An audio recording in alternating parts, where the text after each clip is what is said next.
दुनिया का सबसे बड़ा लोकतंत्र भारत ने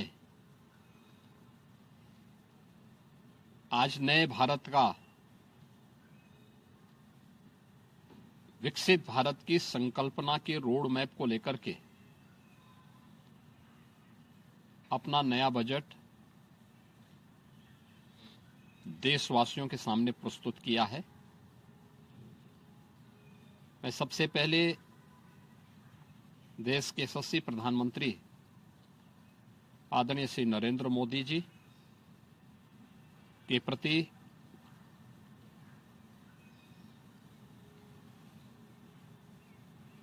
इस बजट को प्रस्तुत करने के लिए दिए गए मार्गदर्शन और उनके निर्णायक नेतृत्व के लिए हृदय से आभार व्यक्त करता हूं। मैं इस बजट को प्रस्तुत करने के लिए केंद्रीय वित्त मंत्री माननीय श्रीमती निर्मला सीतारमण जी को हृदय से अभिनंदन करता हूं, प्रदेशवासियों की ओर से उनका धन्यवाद करता हूं। 145 करोड़ भारतवासियों के आशा और आकांक्षाओं का प्रतीक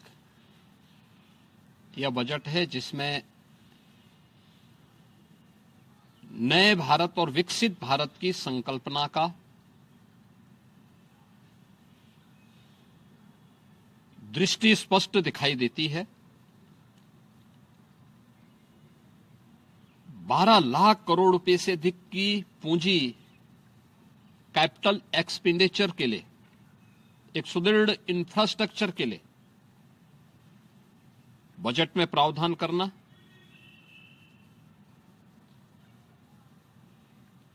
सात रेल कॉरिडोर के निर्माण के लिए प्रावधान करना, आयुष सेक्टर को विकसित करने के लिए और हेल्थ सेक्टर को मजबूती करने के साथ साथ आम नागरिक के लिए और खासतौर पर उसमें भी महिलाओं पर केंद्रित करते हुए उस पर जोर देना, हर जनपद में महिलाओं के लिए, कामकाजी महिलाओं के लिए छात्रावास के निर्माण का कार्य हो या स्टेम, साइंस, मैथ्स, स्टैटिस्टिक्स और इमर्जिंग टेक्नोलॉजी से जुड़े हुए छात्रावास के निर्माण के लिए सहयोग करने का युवाओं के सपने को एक नई उड़ान देने के लिए उनके लिए बेहतरीन इंफ्रास्ट्रक्चर से युक्त सुविधाएं उपलब्ध कराने के लिए ऐसे हॉस्टल के निर्माण का कार्य हो, नौजवानों के लिए हर एक सेक्टर में अवसर उपलब्ध हो, यह सबके साथ साथ जो व्यापक रिफॉर्म के साथ अलग अलग सेक्टर में रिफॉर्म को लेकर के जो बजट प्रस्तुत किया गया है, यह आम नागरिकों के जीवन को सहज और सरल बनाने में मदद करेगा। भारत की अर्थव्यवस्था को तेजी के साथ आगे बढ़ाने में यह बजट मददगार साबित होगा। युवाओं के लिए, महिलाओं के लिए, अन्नदाता किसानों के लिए, उद्यमियों के लिए, आम नागरिक के लिए भी ये नए अवसर को प्रदान करने वाला बजट है। मैं बजट के प्रावधानों का स्वागत करता हूं।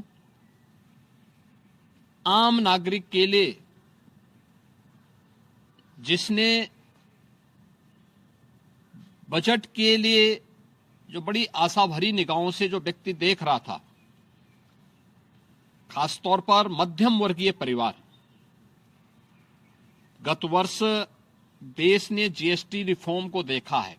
आम नागरिक उसका लाभ लिया है। इनकम टैक्स एक्ट को अप्रैल से लागू करने की घोषणा, उसको सरलीकृत करने, हर व्यक्ति आसानी से अपने रिटर्न को भर सके, इस दिशा में उठाया गया कदम भी